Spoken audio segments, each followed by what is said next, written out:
Hi friends, welcome to my YouTube channel. ತುಂಬ ದಿನ ಆದಮೇಲೆ ಒಂದು ಮಿನಿ ವ್ಲಾಗ್ ಅಪ್ಲೋಡ್ ಮಾಡ್ತಿದ್ದೀನಿ. ನನ್ನ ಮಗಳು ಟ್ರಾನ್ಸಿಷನ್ ಬೇಕು, ಹಿಂಗೆ ಬಟ್ಟೆ ಹಾಕೊಳ್ಳೋ ಥರ ಅಂತ ಕೇಳಿದ್ಲು. ಸೊ ಅದಕ್ಕೆ ಅವಳಿಗೂ ರೆಡಿ ಮಾಡಿಕೊಂಡು ನಾನು ರೆಡಿ ಮಾಡಿಕೊಂಡು ಎಲ್ಲಿಗೆ ಹೊರಟಿದ್ದೀವಿ ಅಂದರೆ, ನೀವು ಆಲ್ರೆಡಿ ಥಂಬ್ನೇಲಲ್ಲಿ ನೋಡಿರ್ಬೋದು.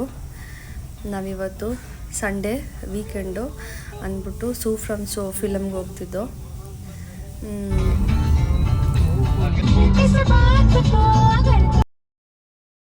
ನಾನು ಹೊಸದಾಗಿ ಜೆಲ್ ಪಾಲಿಷ್ ಹಾಕ್ಕೊಂಡಿದ್ದೆ, ನಾನೇ ಹಾಕ್ಕೊಂಡಿರೋದು. ಸೊ ಅದು ನೋಡ್ಕೋತಾ ಇದೆ ಕಾರಲ್ಲಿ. ನಾವು ಬಂದು ಮಾಲ್ಗೆ, ಮೈಸೂರು ಮಾಲ್ ಆಫ್ ಮೈಸೂರಲ್ಲಿ ಬುಕ್ ಮಾಡ್ಕೊಂಡಿದ್ದು ಇನಾಕ್ಸಲ್ಲಿ. ನನ್ನ ಮಗಳು ಅದು ಎಲಿಫೆಂಟ್ ಎಲ್ಲ ನೋಡಿಕೊಂಡು ಖುಷಿ ಪಡ್ತಾ ಇದ್ಲು. ಟೈಮ್ ಆಗಿಬಿಟ್ಟಿತ್ತು ಆಲ್ರೆಡಿ, ಬೇಗ ಬೇಗ ಹೋಗಬೇಕಾಗಿತ್ತು. ಫುಲ್ಲು ಹರಿಬರಿಲಿದ್ದು, ಅಂದರೆ 1:40 ಇದ್ದಿದ್ದು ಶೋ ಮಧ್ಯಾಹ್ನ. ಸೊ ಎಲ್ಲ ರೆಡಿ ಮಾಡಿಕೊಂಡು ಲಿಫ್ಟಿಗೆ ಕಾಯ್ತಿದ್ದೋ ಅಲ್ಲಿ. ಸೊ ಫೈನಲಿ ಬಂದು ನಾವು ಮಾಲ್ಗೆ.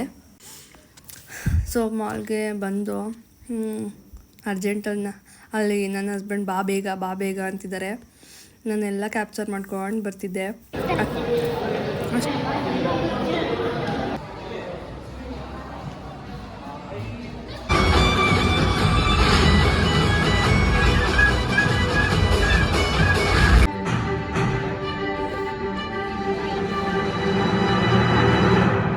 ಇಷ್ಟು ಮಾತ್ರ ಕ್ಯಾಪ್ಚರ್ ಮಾಡಿಕೊಂಡೆ ಅಷ್ಟೇ. ಸೊ ಫಿಲಮೆಲ್ಲ ಮುಗಿಸ್ಕೊಂಡು ನಾವು ಪಾರ್ಕಿಂಗ್ ಲಾಟಲ್ಲಿ ನನ್ನ ಹಸ್ಬೆಂಡ್ ವೆಯ್ಟ್ ಮಾಡ್ತಿದ್ದು. ಸೊ ಫಿಲಮ್ ಮುಗಿಸ್ಕೊಂಡು ಮನೆಗೆ ಹೋಗ್ತಾ ನನ್ನ ಮಗಳು ಆನೆ ನೋಡಬೇಕು, ಅದೇ ಆನೆ ತಾಲೀಮ್ ನಡೆಯುತ್ತಲ್ಲ ಸಯಾಜಿರಾವ್ ರೋಡಲ್ಲಿ, ಅಲ್ಲಿ ನೋಡಬೇಕು ಅಂತ ಕಾರಲ್ಲೇ ಹಠ ಮಾಡಿದ್ಲು. ಸೊ ನಾವು ವೆಯ್ಟ್ ಮಾಡಿದ್ವು. ಒಂದು 5:15 ಟೈಮಲ್ಲಿ ಈ ರೋಡಲ್ಲಿ ಪಾಸ್ ಆಗ್ತಿದ್ದೋ. ಅವಾಗ ಅವಳು ಕೇಳಿದ್ಲು, ಸರಿ ವೆಯ್ಟ್ ಮಾಡೋಣ ಅಂದ್ಬಿಟ್ಟು 6 ತನಕ 1 ಅವರ್ ವೆಯ್ಟ್ ಮಾಡಿದ್ದೀವಿ ಫ್ರೆಂಡ್ಸ್. ಅಲ್ಲೇ ಕಾರಲ್ಲೇ ಕೂತ್ಕೊಂಡು ವೆಯ್ಟ್ ಮಾಡಿಕೊಂಡು, ಅವಳು ನೋಡಲೇಬೇಕು ಇಷ್ಟ ಅಂತ ಹೇಳಿ ಅವಳಿಗೂ ಆನೆದು ತಾಲೀಮ್ ನಡೆಯುತ್ತಲ್ಲ ಸಯಾಜಿರಾವ್ ರೋಡಲ್ಲಿ, ಅದನ್ನು ತೋರಿಸ್ಕೊಂಡು.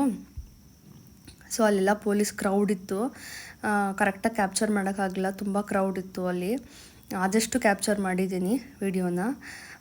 ನನಗಂತೂ ತುಂಬ ಖುಷಿ ಆಯಿತು. ಆನೆ ನೋಡೋದೇ ಒಂದು ಖುಷಿ. ನನ್ನ ಫೇವ್ರೆಟ್ ಆ್ಯನಿಮಲ್ ಅಂತ ಹೇಳ್ಬೋದು ಆನೆ. ಸೊ ನನ್ನ ಮಗಳು ಎಷ್ಟು ಎಕ್ಸೈಟೆಡ್ ಆಗಿದ್ಲು ಅಷ್ಟೇ ಎಕ್ಸೈಟೆಡಾಗಿ ನಾನು ನೋಡಿದ್ದೀನಿ. ನನಗಂತೂ ಫುಲ್ ಖುಷಿ ಆನೆ ನೋಡ್ತಾ. ಅಲ್ಲಿ ಸೈಡ್ಗೆ ಹೋಗಿ ಅಂತಲೇ ಇದ್ರು ಪೊಲೀಸವರು.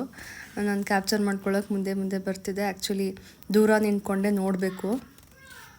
ಸೊ ಎಷ್ಟಾಗುತ್ತೋ ಅಷ್ಟು ದೂರ ನಿಂತ್ಕೊಂಡೆ ಕ್ಯಾಪ್ಚರ್ ಮಾಡಿಕೊಂಡು ನನ್ನ ಮಗಳಿಗೂ ಎಲ್ಲ ತೋರಿಸ್ಕೊಂಡು, ನೋಡಿ ಫ್ರೆಂಡ್ಸ್, ಆನೆಗಳದ್ದು ಸೈನ್ಯ. ಆ್ಯಕ್ಚುಲಿ ಅಲ್ಲಿ ಭೀಮಾ ಅಂತ ಕೂಗಿದ್ರೆ ಅದು ನಮಸ್ಕಾರ ಮಾಡ್ತಿತ್ತು ಆನೆ. ನೀವಲ್ಲಿ ನೋಡ್ತಾ ಇರ್ಬೋದು, ವಿಡಿಯೋದಲ್ಲಿ ಕಾಣಿಸ್ತಾ ಇದೆ. ಅದೆಷ್ಟು ಚೆನ್ನಾಗಿ ಸೊಳ್ಳೆತ್ಕೋತು ಅಂತ. ಒಂಥರ ಅದು ಏನಂತಾರೆ, ಎಕ್ಸ್ಪೀರಿಯನ್ಸ್ಗೆ ನಾಟ್ ಬಿ ಎಕ್ಸ್ಪ್ಲೇನ್ಡ್ ಅಂತ ಹೇಳ್ತಾರಲ್ಲ, ಅದೇ ಫೀಲಿಂಗ್ ಇತ್ತು. ಸೊ ಆನೆ ತಾಲೀಮು ನೋಡಿಕೊಂಡು ಎಲ್ಲ ಮುಗಿಸ್ಕೊಂಡು ನಾವು ಹೊರಟೋ ಮನೆಗೆ. ತುಂಬ ಕ್ರೌಡ್ ಇತ್ತು. ಅದು ಆನೆ ತಾಲೀಮ್ ನಡೆಯುತ್ತೆ ಅನ್ನೋದಕ್ಕೋಸ್ಕರನೇ ತುಂಬ ಕ್ರೌಡ್ ಇರುತ್ತೆ ಅಲ್ಲಿ. ಸೊ ಈ ಮಿನಿ ವ್ಲಾಗ್ ನಿಮಗೆ ಇಷ್ಟ ಆದರೆ ದಯವಿಟ್ಟು ಲೈಕ್ ಮಾಡಿ, ಶೇರ್ ಮಾಡಿ. ಇನ್ನು ಯಾರೆಲ್ಲ ಸಬ್ಸ್ಕ್ರೈಬ್ ಆಗಿಲ್ಲ ದಯವಿಟ್ಟು